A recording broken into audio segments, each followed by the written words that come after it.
pressure put on people, especially young people, to what's your vision? Well, we're not all Steve Jobs and Bill Gates. We're not all visionaries. We don't have to have a vision, but we do have to find a vision. That we can find someone else's vision, and we are so compelled by it that we want to make it our own. And so there's literally, you can't show up to a game of basketball ready to play football. Like, it's not going to go well. We overuse sports analogies in business, but sports has beginning, middle, and end. There actually is a finish line, right? We overuse the analogies. They're incorrect analogies. You know, running a business is the same as getting healthy. It's a lifestyle. Leadership is a lifestyle. An infinite mindset is a lifestyle, right? So for example, you can't get healthy by going to the gym for 9 hours. It doesn't work, right? But if you go every single day for 20 minutes, you'll absolutely get into shape, 100%. But I don't know when, and it's different times for different people, right? And leading is the same thing. You can absolutely have fitness goals. You can absolutely have finite goals within the infinite context of being healthy. But there's a practice that you have to do. You have to get enough sleep. You have to go to the gym. You have to eat well. You have to protect your relationships, you know, because healthy relationships really matter to our health, and you have to do all those things vigilantly. And if you miss your health goal, it's okay. You keep working at it and you know you will hit it. Business is the same. Who says that you have to meet this goal on this arbitrary date? Now, it helps to drive and it's good to have incentives, and we're very goal-oriented species. That's fine. But if we miss the thing, it's fine. We just keep working towards it. Like, they're guidance. They're not absolutes, because they're arbitrary dates and arbitrary numbers. And even if you do hit your fitness goal, you don't get to stop working out. You have to keep going for the rest of your life, right? And this is what leading with an infinite mindset means. Here's an example. This is a normal scenario in business, right? We will give a team a target, a goal, to hit by a certain time frame, usually a year, because that's usually when we pay taxes, right? That's the only reason things are done in years, right? If we pay taxes every 18 months, all the goals would be 18 months, right? So we usually give people a financial target, and there's two teams. One that is driven solely by hitting that goal, because all they care about is getting their bonus at the end of that goal. Morale is up and down. If they happen to have a good month, morale is up. If they have a bad month, morale is down. Retention is terrible. They can't hold on to employees. Nobody really trusts each other. The boss is toxic. And right before the end of the financial year, they have some mad push where they're dropping prices all over the place, and they manage to drive revenues and hit the goal, right? The problem is we bonus that team. We bonus that leader because of the goal they hit, right? And basically what we're doing is spreading a message to the rest of the company saying, we don't care how you get there. We don't care if you step on your people. We don't care if you act unethically. If you hit your number, you're going to do very well in this company. Versus another team that's doing extremely well. It's good, steady, slow growth, like really on target, you know? Not the highs and lows, the peaks and valleys. Morale is super high. Retention is amazing. It's a model team. They trust each other. They share information. And they miss their goal on the agreed upon date, right? At the end of the year, they're just shy of it. But clearly, you can see from the trend data, they're going to hit it at 13 or 14 months. The problem is we don't give that person anything. We don't give that team anything, right? And this is part of the problem. When you have an infinite mindset, absolutely have the goals, but the trend matters more. How you get there matters as much, if not more. And we pay attention to that. So even if I hit my fitness goal, I'm eating better, I'm sleeping better, my relationships are great, I'm going to the gym. Yes, I missed my goal, but I know if I just keep going, I'll hit it. I'm getting healthier and healthier, right? I just got the timing wrong. And this is what we need to build into business, that infinite mindset. Yes, have the goals. Yes, have the ambitions. Yes, have the annual targets. If we miss them, as long as we're doing the right things, we have the right lifestyle to take us there, that's a much healthier way to live a life and a much healthier way to build an organization. Ultimately, what I want people at home to be able to do is, if they're not a business owner, understand what to look for in that and understand how they can play a role in shaping it. So there are 5 practices in order to lead with an infinite mindset.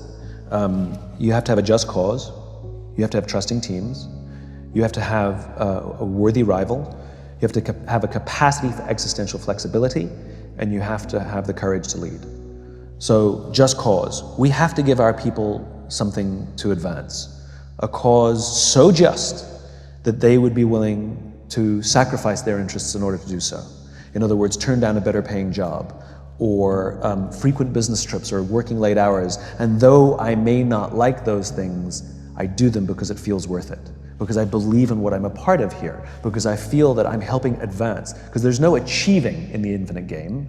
The goal is not final achievement, the goal is advancing, to progress in the infinite game. And to have that vision of an idealized state of the world that all men are created equal, right? It's an ideal that a nation is striving towards, that will never actually get there, but will die trying. That's the point. And we can offer people the same thing inside an organization. In fact, we have to give them something to advance. Now, how is this different from the why? A why comes from the past. It is an origin story. Every single one of us has our own unique why. It is our birthright. It comes from the sum total of how we were raised as kids. It is objective. You have one, and you have one for the rest of your life. The only one, right? And the rest of our lives are about making the decisions that help us keep in balance with our why. A just cause doesn't come from the past. A just cause is about the future. It's about where we're going, right? You can have multiple just causes. You can have one professionally, you can have one personally, you can have one for your family, you can have one for your church. And we're involved in all of these. There's massive pressure put on people, especially young people, to what's your vision? Well, we're not all Steve Jobs and Bill Gates. We're not all visionaries. We don't have to have a vision, but we do have to find a vision, that we can find someone else's vision. And we are so compelled by it that we want to make it our own. That's what it means to go work for a company with a visionary leader, that we believe in that vision so clearly that we take their vision and we make it our own. And we'll happily contribute our work, our effort, in order to advance what is now my vision. Right? Martin Luther King had a vision. He stood on the steps of the Lincoln Memorial and told us his vision, but his vision became our vision. So I may not have come up with that vision, but I found it, and I'd like to devote time and energy to help advance it, even beyond him. We have to give our people a just cause. We have to have trusting teams. We have to create environments inside our organizations in which people feel psychologically safe enough to raise their hands and say, I made a mistake or I need help. The absence of trusting teams means we have groups of people lying, hiding, and faking. And that comes from good old-fashioned leadership. Leadership is not about being in charge. It's about taking care of those in our charge. And the very responsibility of a leader is not to drive performance. Leaders are not responsible for the results. Leaders are responsible for the people who are responsible for the results.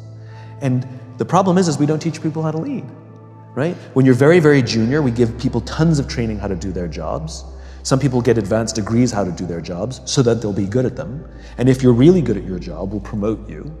And eventually you get promoted to a position where you're now responsible for the people who do the job you used to do, and we don't teach you how to do that. So how can we expect people to be good at their jobs if we don't train them how to do it? Like, would you go see a doctor that didn't go to medical school? No. So why would we work for a leader who has no training in being a leader?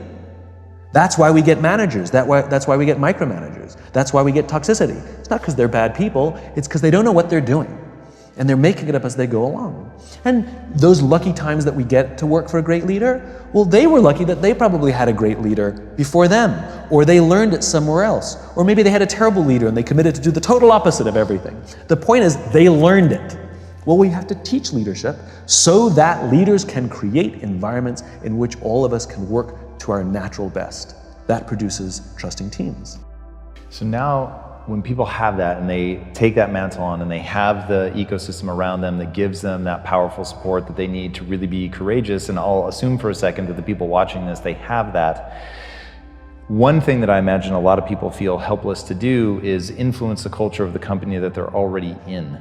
So what is your advice for somebody that's in a company that they don't have an infinite-minded culture? Don't be there? No. Don't try and influence that which you cannot influence. Don't control that which you cannot control. You know, an infinite mindset means that is something I can't do, but I can influence and take care of the people to the left of me and to the right of me.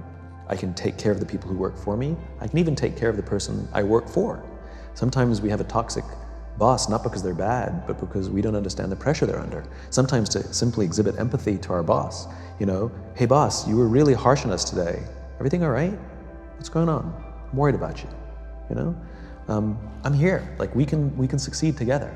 We're here to help you, you know? No matter where we are inside an organization, leadership is not about rank or authority. Leadership is taking responsibility for the people around us.